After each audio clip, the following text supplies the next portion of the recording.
Bonjour tout le monde, bienvenue chez moi. Aujourd'hui, dernière étape de cet album de chez Grimini, enfin mini-album, hein, puisqu'il n'est pas très grand. Donc je voulais juste vous montrer, donc c'est vraiment la dernière étape, puisque c'est le moment où on attache nos blocs de pages sur la reliure. Et puis du coup, je voulais juste en profiter pour vous montrer des petits détails de finition, comme les décors du côté, comment je vais préparer la fermeture. Et puis j'ai décidé que sur la page du fond, je vais vous montrer ça, puisque je ne l'avais pas encore décoré et que on ne sait jamais, il y a toujours des pages, enfin des photos en tout cas qu'on n'instaure pas dans les pages, qui peuvent être voilà, gardées, et je voulais faire une petite pochette à souffler sur le fond. Alors tout d'abord, on va juste voir ensemble. Donc j'ai déjà collé mes 3 autres blocs, voyez, hop, voilà, et ici, voilà, et il manque juste le premier à positionner avec vous. Donc la seule chose qu'il faut bien vous rappeler, j'avais volontairement mis des scotch différents, rappelez-vous, ici, c'est ce sur quoi va se rattacher notre rallongement.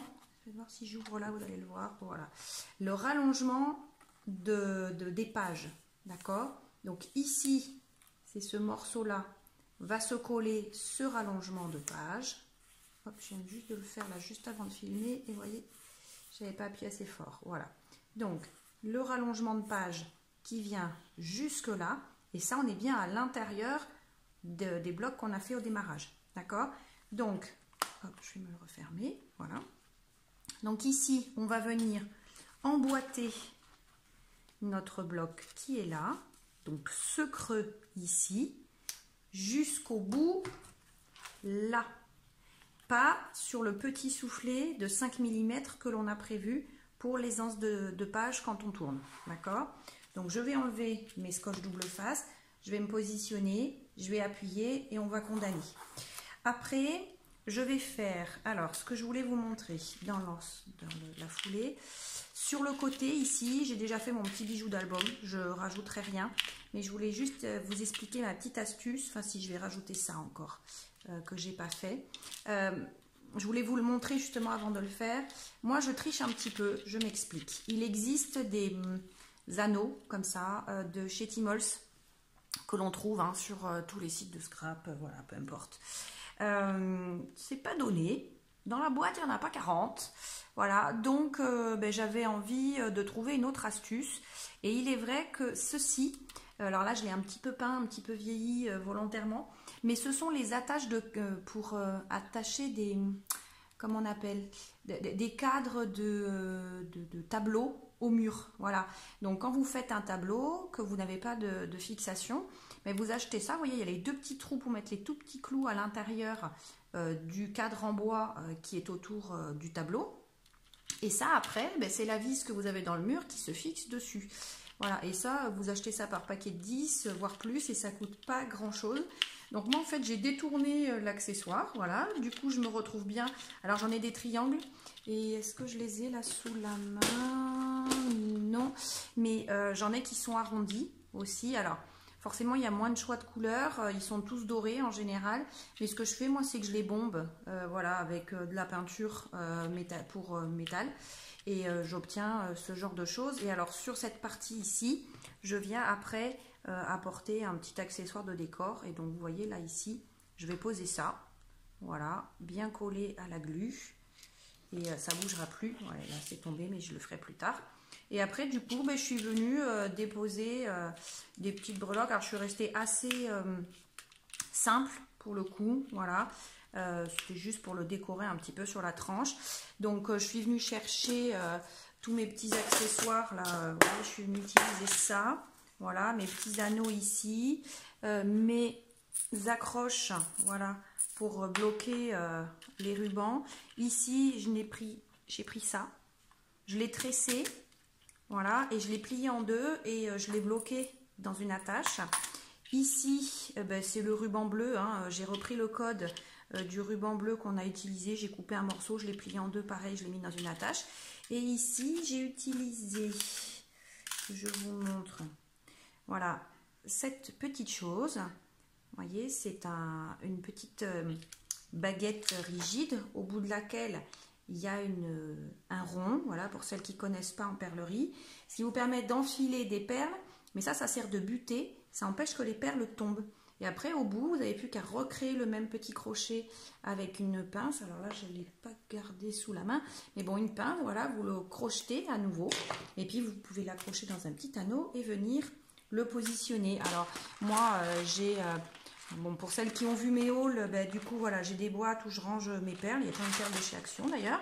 Donc, je suis venue faire mon choix. Et je suis venue créer cette petite chose, voilà, pour rester dans les tons bleus, blancs, crème.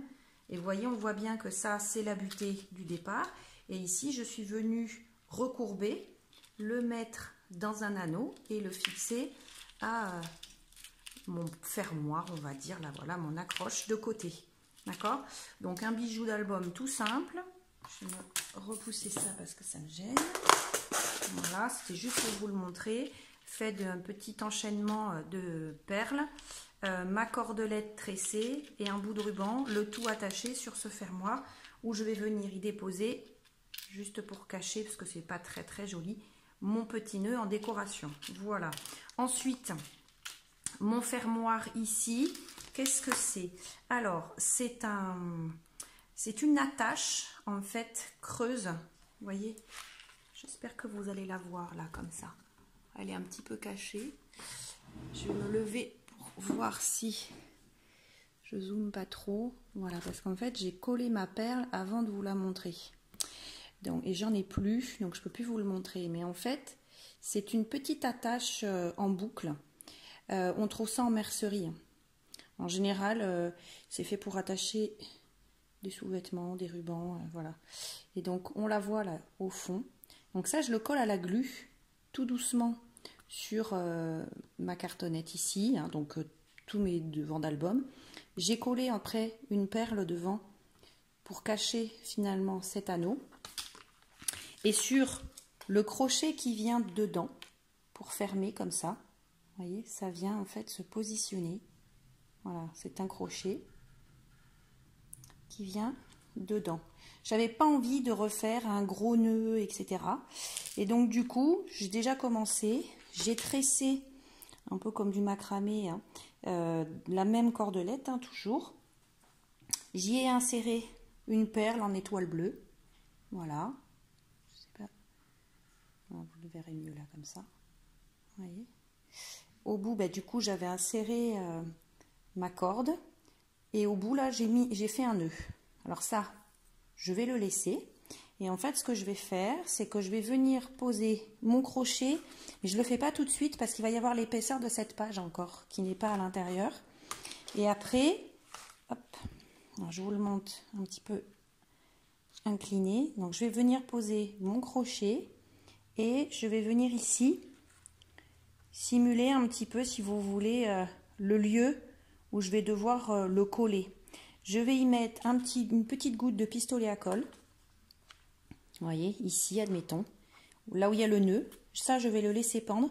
Et après, pareil, pour que ça fasse joli, le même nœud que j'avais prévu là en perlerie sur le côté, je viendrai le poser par-dessus. Voilà, là, ça bouge parce que c'est pas collé, mais voilà. Et au dos, on ne verra que ça. Voilà.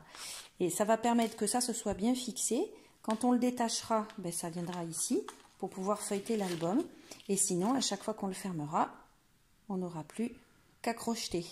Voilà, donc ça, c'est le petit détail de déco. On va dire que j'ai pas fini là volontairement, juste pour vous montrer ce que je nommerais mes petites astuces. Voilà. Donc, on va fixer ensemble cette page. Et aussi, je vais vous montrer... Alors, attendez, c'est mes perles là qui me gênent. Voilà, pour que je puisse travailler quand même correctement. Ici, cette fameuse poche à souffler, comme je vous disais, pour pouvoir ranger les restes de photos. Donc, j'ai préparé un reste de feuilles plastifiées avec paillettes et sequins emprisonnés. Vous voyez, je suis venue mesurer à peu près grossièrement ce dont j'aurais besoin. Voilà. Et j'ai préparé des petites bandes de papier. Alors, j'ai fait...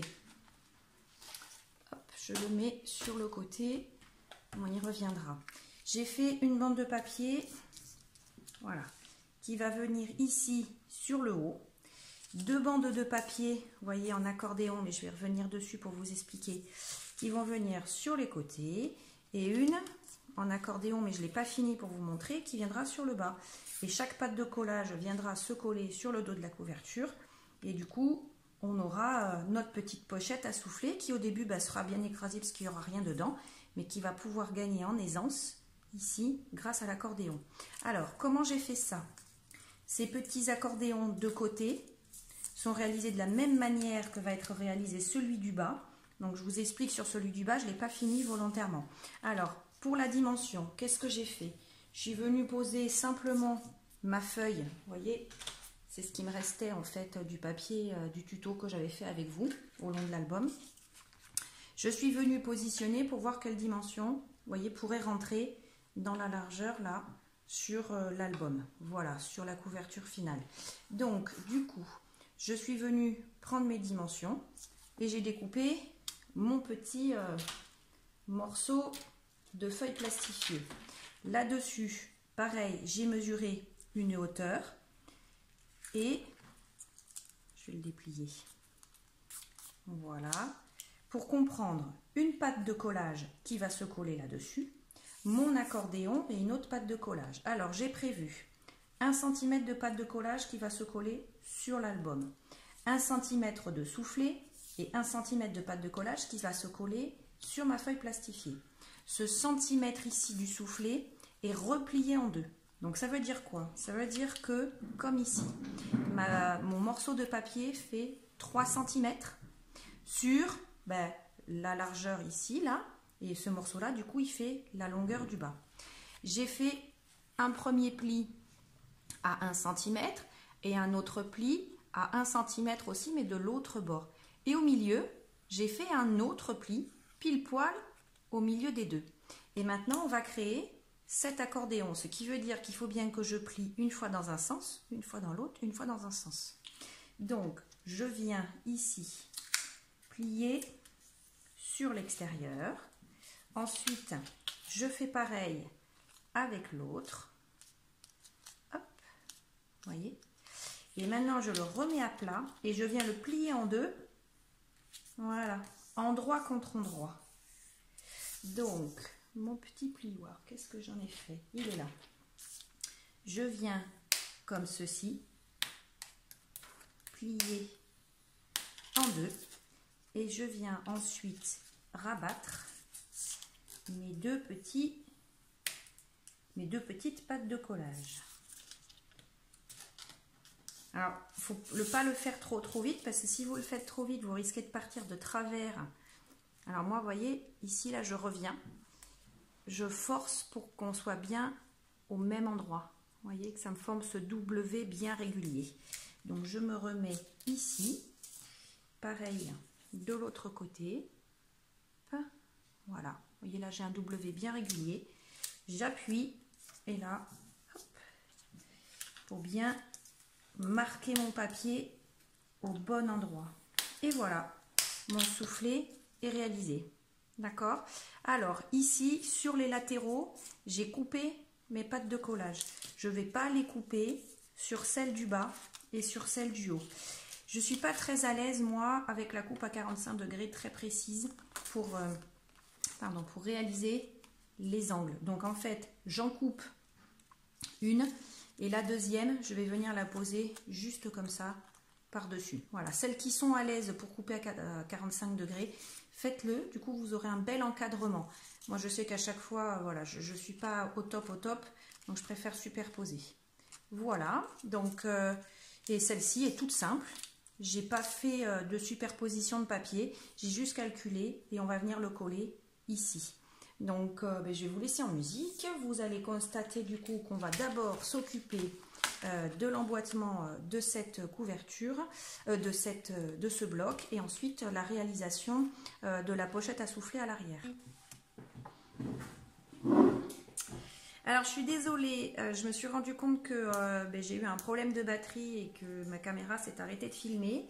Donc, vous n'avez pas vu mes mouvements se faire. Mais toujours est-il que ça y est, vous voyez, la page est ainsi collée.